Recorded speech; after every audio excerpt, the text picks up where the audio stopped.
College में हुआ प्यार। अंकिता और विनय एक ही कॉलेज में पढ़ते थे। दोनों के एक कॉमन फ्रेंड ने उनकी मुलाकात करवाई थी। पूरा ग्रुप साथ में घूमते फिरते खाते पीते रहते थे। पर अंकिता और विनय की नजदीकियां बढ़ने लगी। देखते ही देखते उनको एक दूसरे से प्यार हो गया। अब वह दोनों अकेले वक्त बिताने लगे। भाग में घूमना, साथ में मूवी देखने जाना, साथ में पढ़ना, वह हर चीज एक साथ ही करते थे।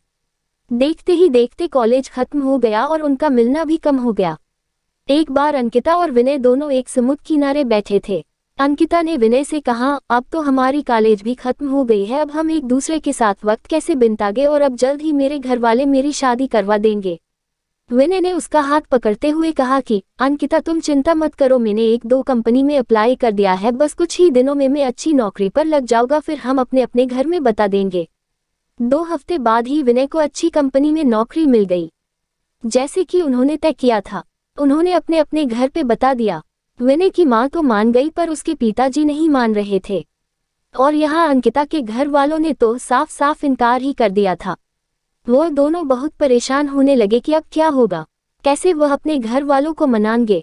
बहुत दिन हो गए, दोनों का एक दूसरे से बात करना भी कम हो गया था, क्योंकि अंकिता के घर वालों ने उसका फोन ले लिया था और उसके लिए रिश्ता ढूंढ रहे थे। वो कभी कभी अपनी सहेली के घर जाती, तभी विनय को फोन कर पाती थी और बस हमेशा यही कहती कि विनय तुम जल्दी ही कुछ करो वरना मेरी शादी हो जाएगी, मैं तुमसे बहुत प्यार करती हूँ, तुम्हारे बिना नहीं रह पाऊंगी। विनय भी उससे हमेशा आश्वासन देता था, पर उससे भी नहीं समझ रहा था कि वह क्या करे, कैसे अपने घर वालों को मने। यही सोचते सोचते वक्त बीतते जा रहा था। दोनों बहुत परेशान रहने लगे। विनय घर पे न कुछ खाता था न ही बात करता था, बस पूरा दिन शांत शांत रहता था।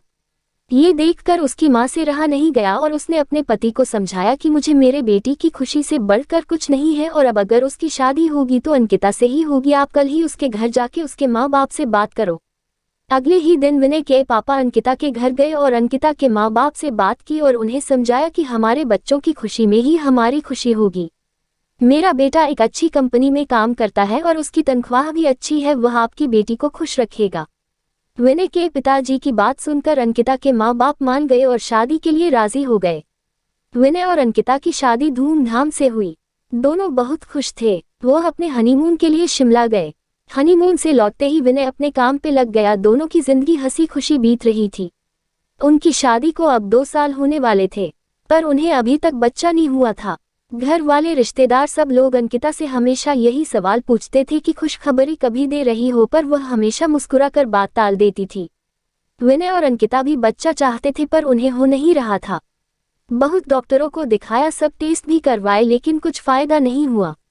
अंकिता की सास उससे बाबा के पास भी ले गई, पर वहां से भी सिर्फ निराशा ही हाथ आई। अंकिता बहुत परेशान थी। उससे यही चिंता खाए जा रही थी कि वह कभी मां नहीं बन पाएगी। 4 साल बीत गए, पर उन्हें अभी तक बच्चा नहीं हुआ।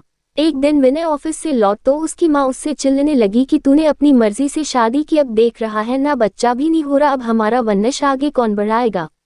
लोगों के ताने सुन सुनकर मेरे कान पक गए हैं, आखिर हमें भी इच्छा होती है कि अपने पोते पोतियों को देखे। ये सब अंकिता सुन रही थी।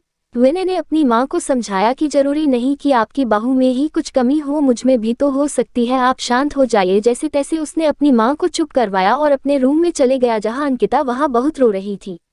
विनय उसके पास गया और उससे गेल लगा कर कहने लगा, तुम चिंता मत करो, सब ठीक होगा, मैं हूं ना तुम्हारे साथ में, तुम्हारा साथ कभी नहीं छोड़ूंगा। और माँ की बात का बुरा मत मानो, वो ऐसे ही कहते हैं, गुस्से में जाने दो, खाना लगा दो, हम साथ में खाते हैं।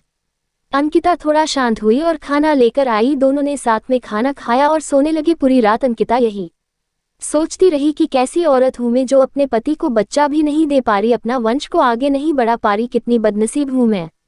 वो पूरी रात नहीं सोई और बस रोए जा रही थी। सुबह हुई, सब अपने अपने काम में लग गए। विनय भी ऑफिस के लिए निकल गया। अंकिता भी अपना काम करने लगी, पर उसके दिमाग में वही रात वाली बात चल रही थी। पूरा दिन यही सोचती रही।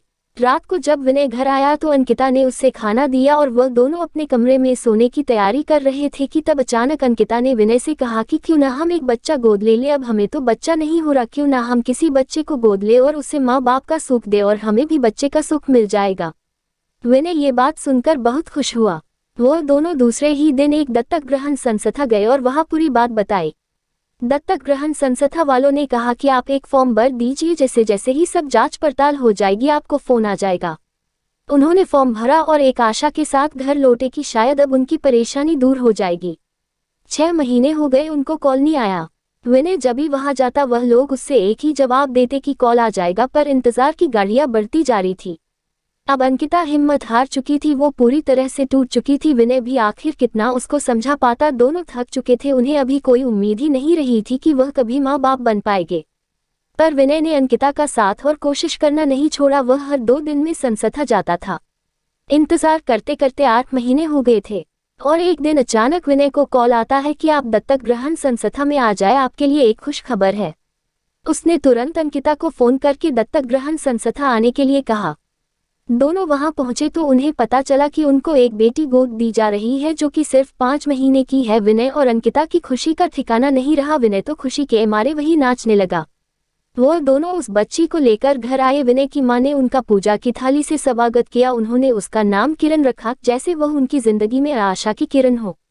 वो सब बहुत खुश थे, आखिर उन्हें अपनी बेटी जो मिल गई थी और वह अच्छे से खुशहाल जिंदगी जीने लगे।